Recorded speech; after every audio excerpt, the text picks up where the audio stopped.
Hello everyone, my name is Pawan Kumar, Assistant Professor in Electrical and Electronics Engineering. Today I am discussing the topic about switchgear and protection, which is lecture number 4. In this lecture, we are going to deliver what is circuit breaker, what are the types of circuit breaker. In that we will go in detail about air brake circuit breaker and air blast circuit breaker.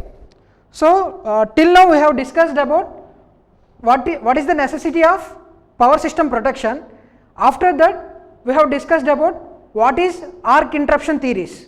Okay, what is restacking voltage, what is average restacking voltage, and the current chopping and resistance switching which are required for circuit breaker designing. Okay, those we have discussed earlier. In this lecture I am going to deliver about what is circuit breaker, what is the necessity of circuit breaker, and what are the types of circuit breaker in detail.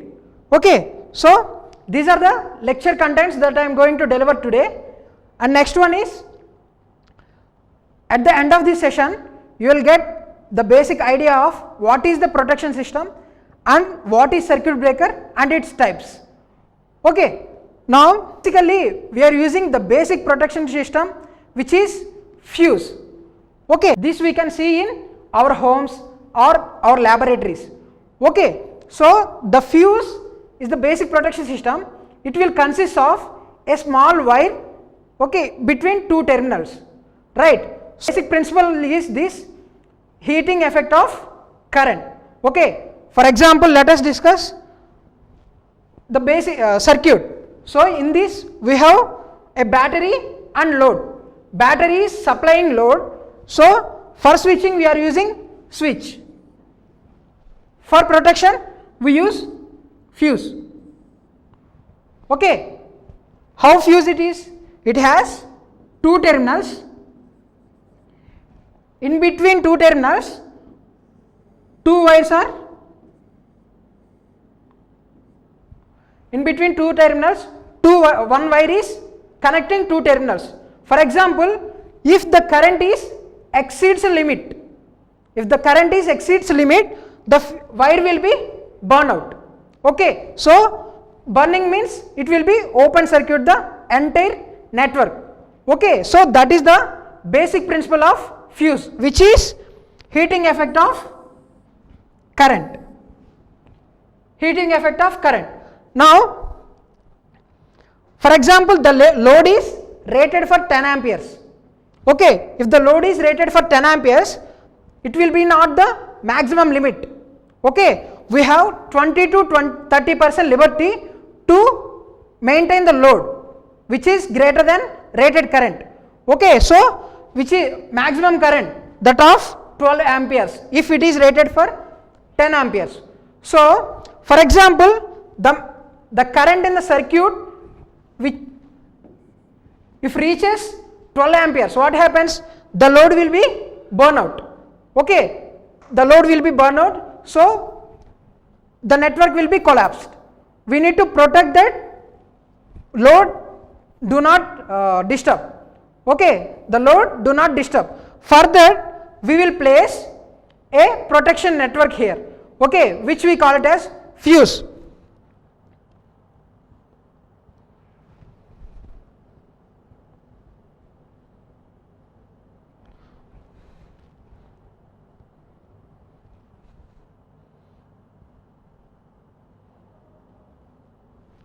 So this fuse will be rated for which is less than the maximum current of load. Okay, so for example, the fuse rating is 10 amperes. For example, the fuse rating is 10 amperes.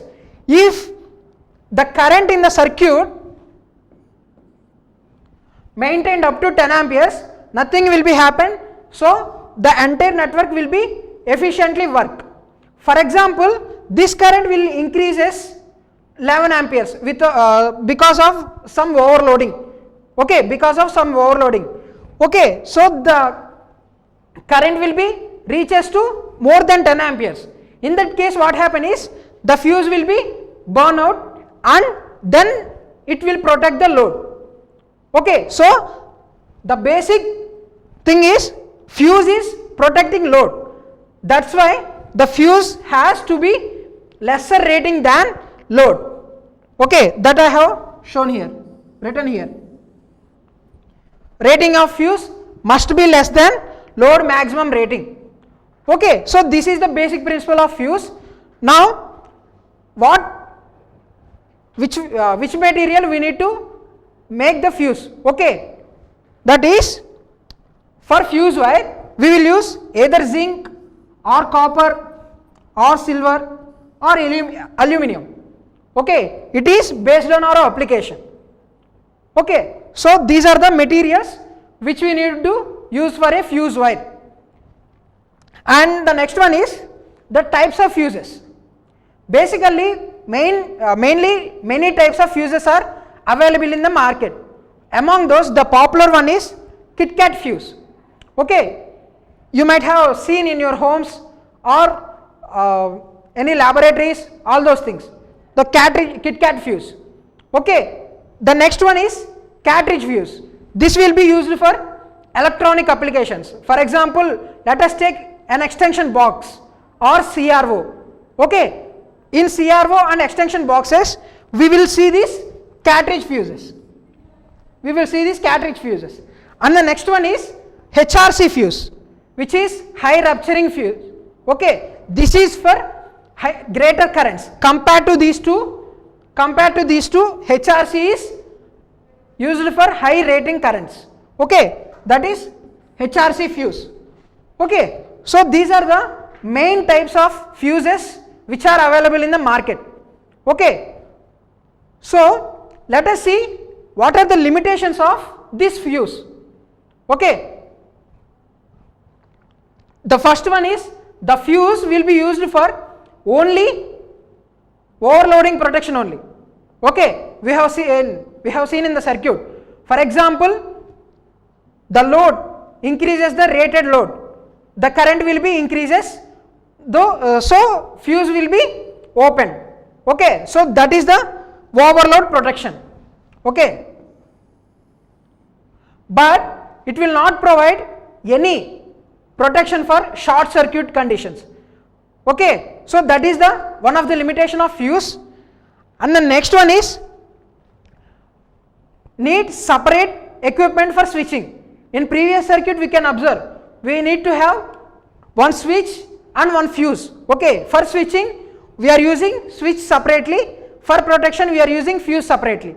Okay, so that is the one of the limitation of fuse. And the next one is this is only for low voltage protection. Okay,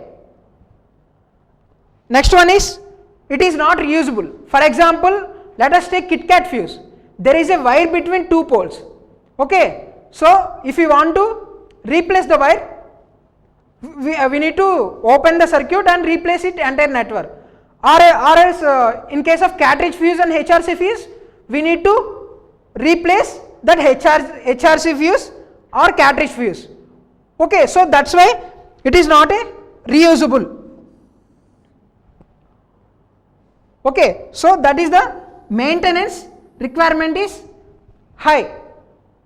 Okay, so that is the limitations are fuses. One is it is only for overload protection, no short circuit protection, and the second one is need separate equipments for switching, and the third one is only for low voltage protection and not reusable, proper maintenance is frequently required.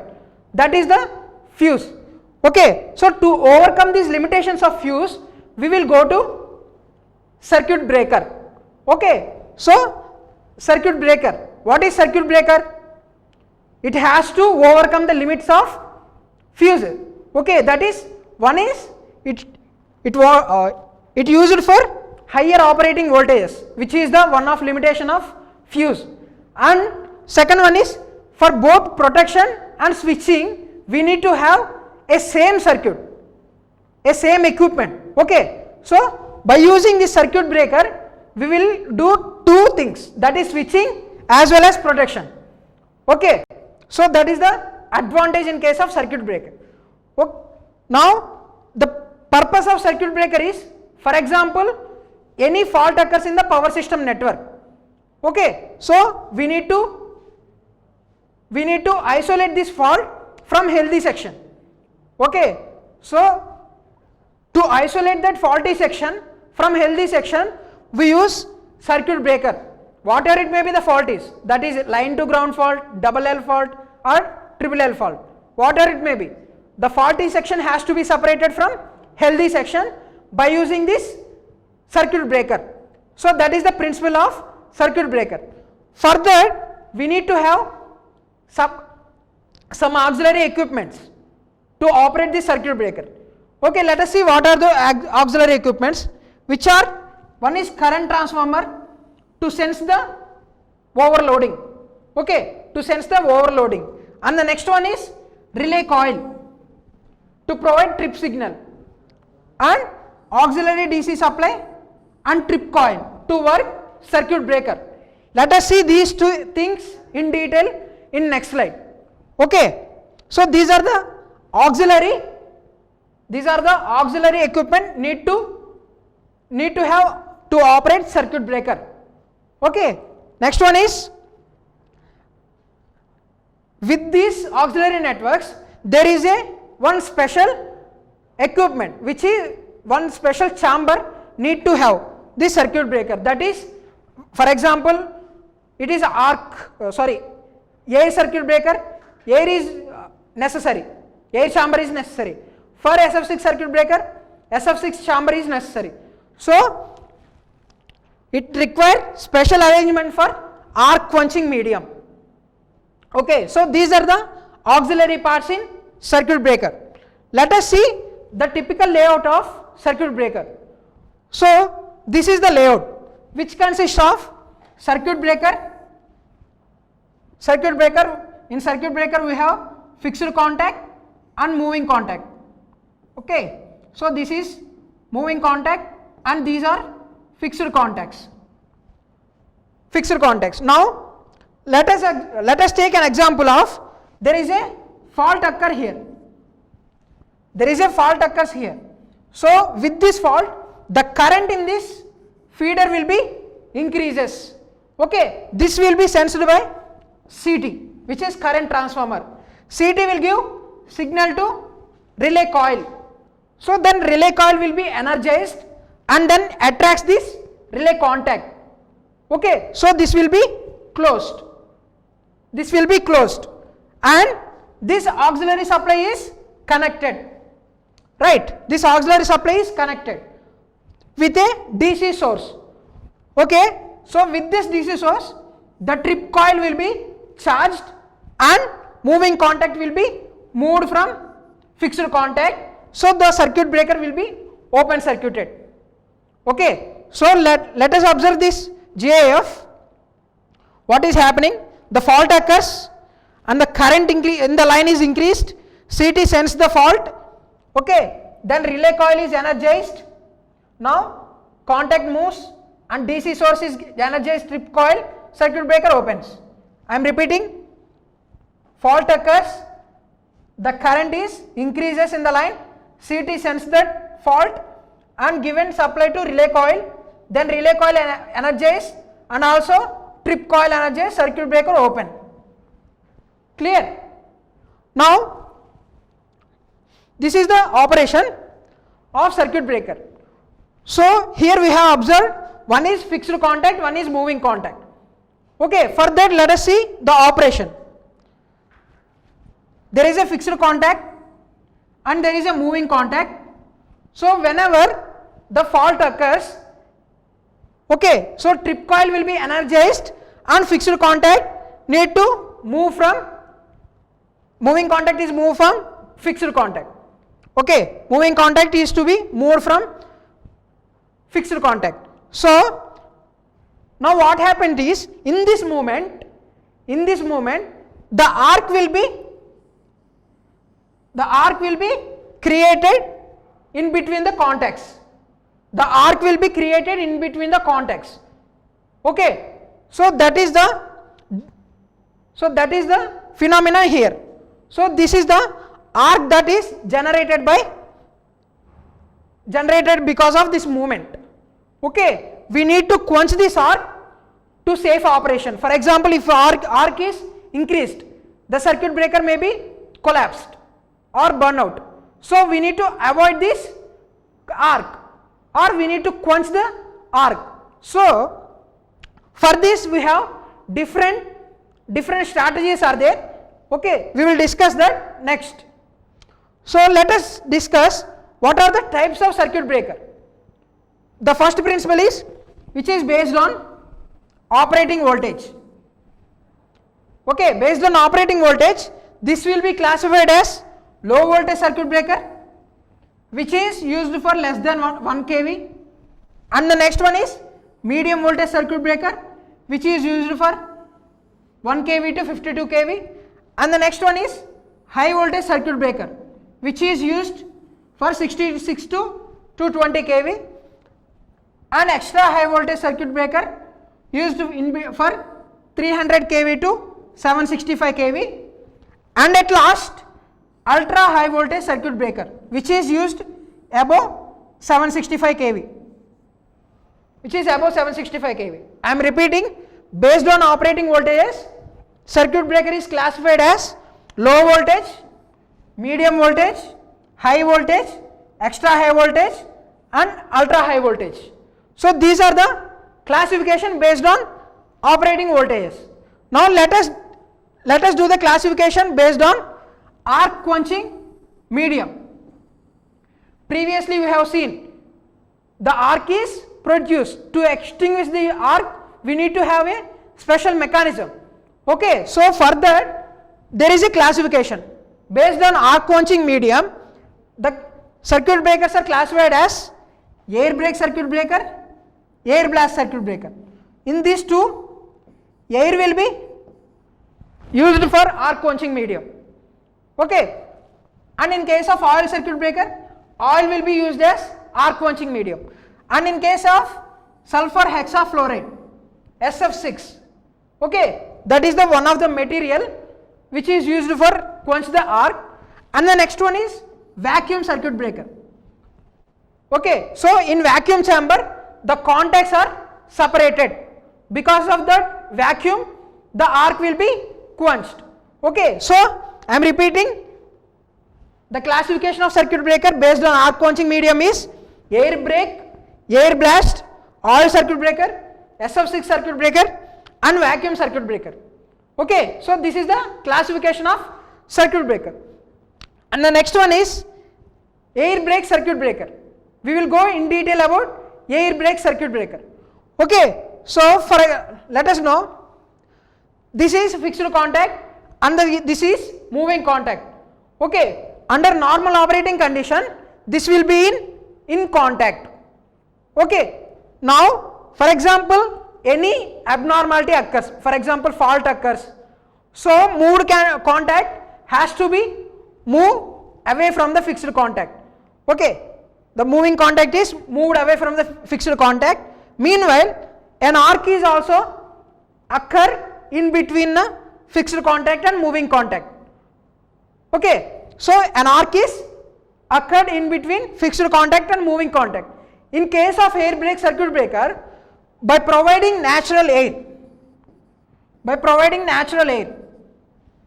okay, by providing natural air, this arc will be extinguished. So that is the basic principle of air brake circuit breaker. Now after providing air, the arc will be extinguished. There is no arc between fixed contact and moving contact, so circuit breaker is operating efficiently. Okay, so air brake circuit breaker is used for high current interruption and at low voltages. Air brake circuit breaker is used for high current interruption at low voltages.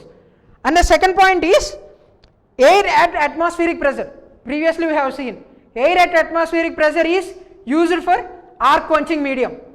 Okay, air at atmospheric pressure is used for arc quenching medium. And the next one is, it has two pairs of contacts, which is main contact and arcing contact. Main contact and arcing contact in a air brake circuit breaker. Let us discuss next in detail. Okay, so the main contacts carry current under normal operating conditions. which will have low contact resistance. Because of this property, the main contacts are carry current under normal operating condition. For example, any abnormality occurs, the main contacts will be open, but the arcing contact only enclosed with arc. Okay, so that is the operation of air brake circuit breaker.